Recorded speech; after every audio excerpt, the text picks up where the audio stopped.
first city of its kind to pass such a resolution? I think it's a total fraud. And the fact that they're doing that here in South Florida is a joke. The people of Florida as a whole, but certainly the people of South Florida, they stand with the state of Israel. Israel was the one that was attacked.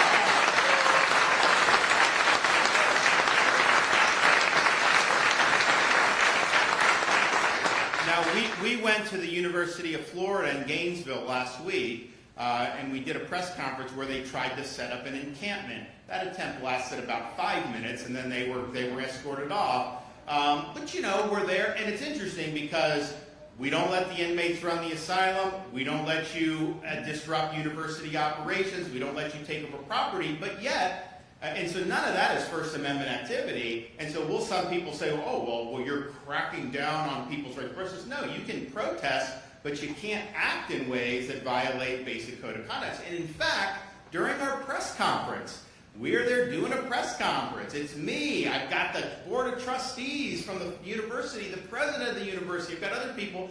And I've got all these guys out there screaming from the river to the sea. So obviously they have a right to do that. I mean, I think the more they open their mouth, I think they look like a horse's patoot with what they're saying. But that's fine. That's fine. You know, my view is very simple, like with some of these people. You know, better to remain silent and be thought a fool than to open your mouth and remove all doubt. And when they're saying this stuff, when they're saying things like from the river to the sea, you know, that's just not some cheeky chant. They're basically saying they want to see the destruction of the state of Israel and a second Holocaust. That's what Hamas wants. That's why Hamas baked babies in ovens. That's why they were raping the mothers. That's why they were beheading elderly people on October 7th. You know, it's interesting. I didn't see those folks protesting Hamas's actions. They were very quiet about Hamas's actions. Now they're just doing, and they're protesting this. But I'd also say people should learn their history. The fact of the matter is, there's never been a country or state called Palestine. Jews have the longest connection to that territory. It goes back to biblical times, thousands and thousands of years.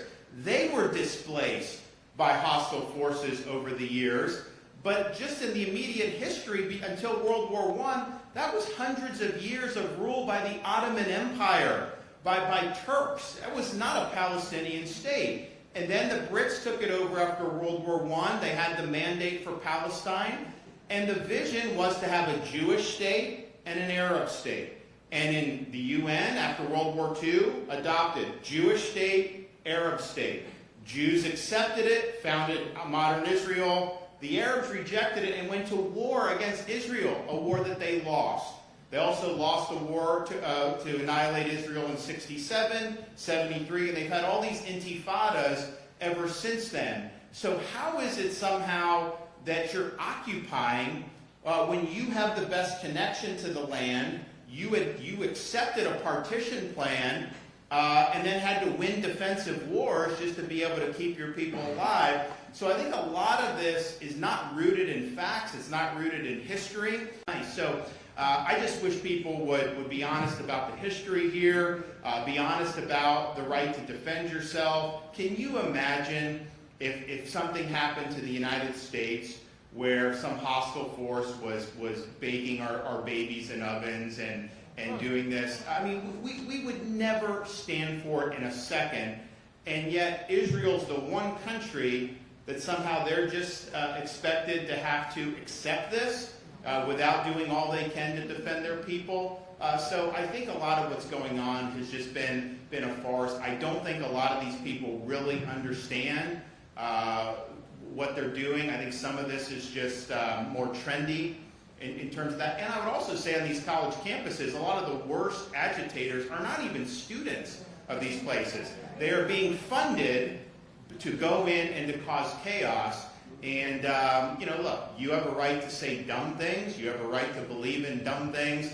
But you don't have a right to cause chaos in our communities. And I think